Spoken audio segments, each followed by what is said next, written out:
क्या कहता है राष्ट्रपति पर महाभियोग, ठीक है ना। ये डिटेल में समझा दिया है, समझना शॉर्टकट में क्या है। अगर राष्ट्रपति संविधान का अतिक्रमण करता है, संविधान का उल्लंघन करता है, तब ही उसके ऊपर क्या लाया जाएगा, महाभियोग लाया जाएगा, इम्पीचमेंट विधेयक लाया जाएगा। ये कहां से लिया गया है, अमेरिका से। अच्छा, यह प्रक्रिया संसद के किसी भी सदन में लाई जा सकती है, चाहे लोकसभा में लाओ या राज्यसभा में लाओ। इसमें संसद के दोनों सदनों के सभी सदस्य निर्वाचित और मनोनीत पार्टिसिपेट करते हैं, ठीक है ना। जो इलेक्टेड हैं वो भी करेंगे और जो नॉमिनेटेड हैं वो भी करेंगे।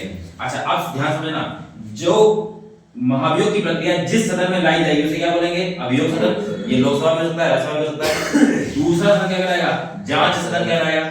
जिस सदन में प्रक्रिया आएगी अभियोग सदन, उसके 1/4 सदस्य राष्ट्रपति को लिखित सूचना भेजेंगे। अब राष्ट्रपति को कितने दिन का समय मिलेगा, 14 दिन का। फिर वापस अभियोग सदन में ही सूचना पहुंचेगी। उसके बाद अभियोग सदन 2/3 बहुमत से या विशेष बहुमत से विधेयक पास कर देगा। तब यह विधेयक कहां पहुंचेगा, राज्यसभा या कहते हैं जांच सदन में पहुंचेगा।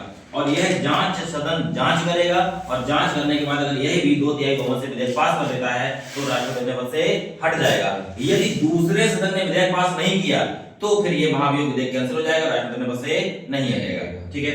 इसके बाद भैया, इसके बाद बताया कौन कौन क्या करता है। विधानसभा के सदस्य राष्ट्रपति के निर्वाचन में तो भाग लेते हैं लेकिन महाभियोग में भाग नहीं लेते। फिर लोकसभा राज्यसभा के मनोनीत सदस्य ये निर्वाचन में भाग नहीं लेते लेकिन महाभियोग में पार्टिसिपेट करते हैं। फिर भैया विधान परिषद, ये ना तो विधान परिषद के सदस्य महाभियोग में भाग लेते हैं और ना ही राष्ट्रपति के निर्वाचन में भाग लेते हैं। अच्छा, भारत में अब तक किसी भी राष्ट्रपति पर कोई इम्पीचमेंट या महाभियोग आया नहीं है। केवल बंगाल का जो पहला गवर्नर जनरल था वारेन हेस्टिंग्स, इस पर महाभियोग लाया गया था। कौन लाए थे, वर्क महोदय। और ये लंदन में हाउस ऑफ कॉमन्स में लाया गया था और ये भी अपने आरोपों से 1795 में मुक्त हो गए थे। ये क्या है, महाभियोग।